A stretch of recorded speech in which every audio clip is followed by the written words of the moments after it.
We all love a good story from the past. You've got your epic battles, your incredible rulers, your mind-blowing discoveries. But have you ever stopped to think, how do we actually know any of that really happened? The past is gone, right?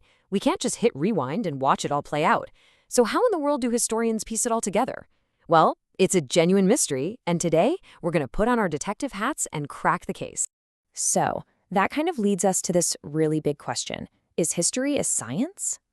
I mean, when you think science, you probably picture labs, test tubes, bubbling beakers, that whole scene.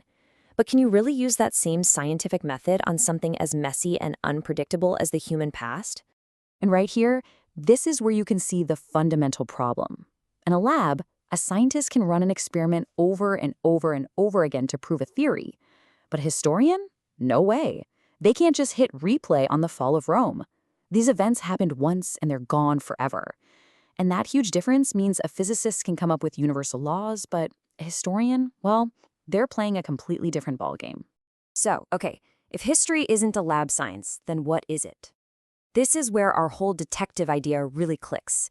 A historian is basically a detective showing up to a crime scene that's hundreds or even thousands of years old. They can't watch a replay of what happened, but they can gather evidence, analyze clues, and slowly piece together the story. And to do that, they have a very special toolkit. Right. So if you can't stick the past in a test tube, what evidence are you even looking at? I mean, if it's all gone, what could possibly be left behind? Turns out there's a ton. But to make any sense of it, our detective historian needs a system, a formal method for the investigation. And here it is. This is the process, what's officially called the historical research method. Yeah, I know it might look a little complicated at first glance, but don't worry. At its heart, it's really just a roadmap. It's a guide that takes the historian from a bunch of scattered clues all the way to a story that makes sense. Let's break it down. All right, let's just boil this whole thing down to 4 key steps. First up, the detective has to gather all the clues by critically examining sources. Then, you can't just stare at the evidence. You've got to formulate relevant questions. Ask what it all means.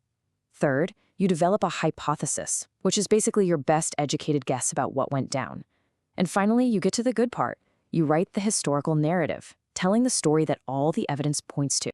And that first step, examining sources, man, it is so detailed. It's not just about reading an old document.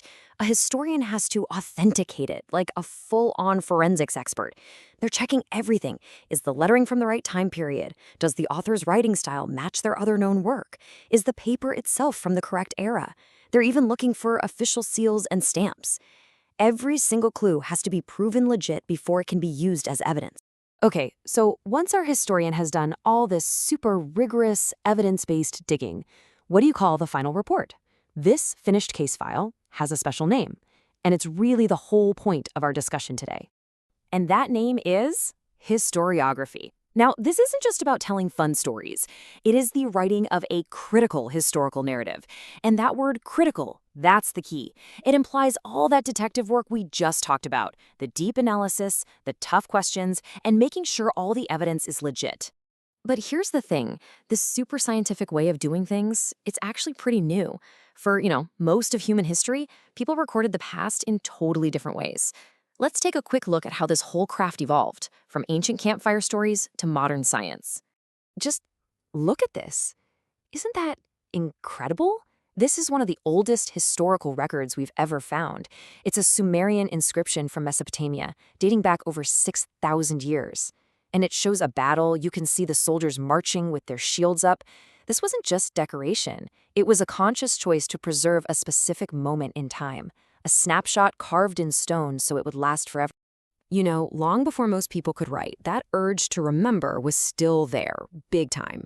People passed on the stories and the deeds of their ancestors through these amazing cave paintings, through captivating storytelling around a fire, and in epic songs and ballads. These were, in a way, the very first drafts of history, making sure the past was never completely lost. But, things don't stay the same forever. A new way of thinking started to bubble up, one that was less about just celebrating heroes and more about figuring out what really happened, based on some solid rules of investigation. So what makes this modern way so different? Well, first, like we've been saying, it's based on scientific principles.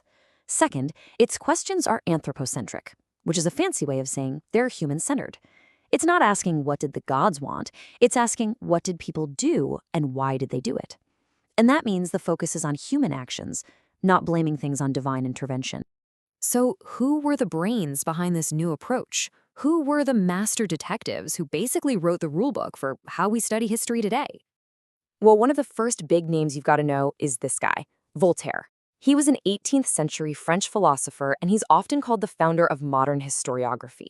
Why? Because he was one of the first to say, hey, history should be about regular people, about society, about how we live, not just a boring list of kings and battles. He really pushed for a more critical, human-focused history.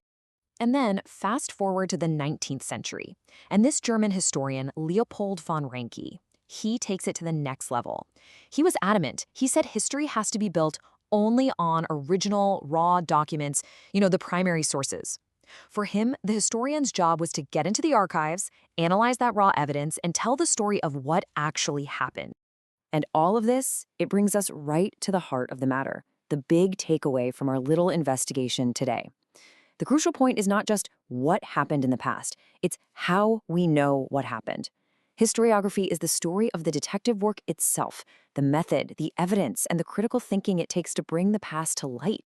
So I want to leave you with this final thought. The next time you're reading a history book or watching a documentary, you get to be the detective now. Start asking those questions. What are the sources? How do they know this? What's the evidence they're using? Because now you know the secret. You understand the method for cracking the great mystery of the past.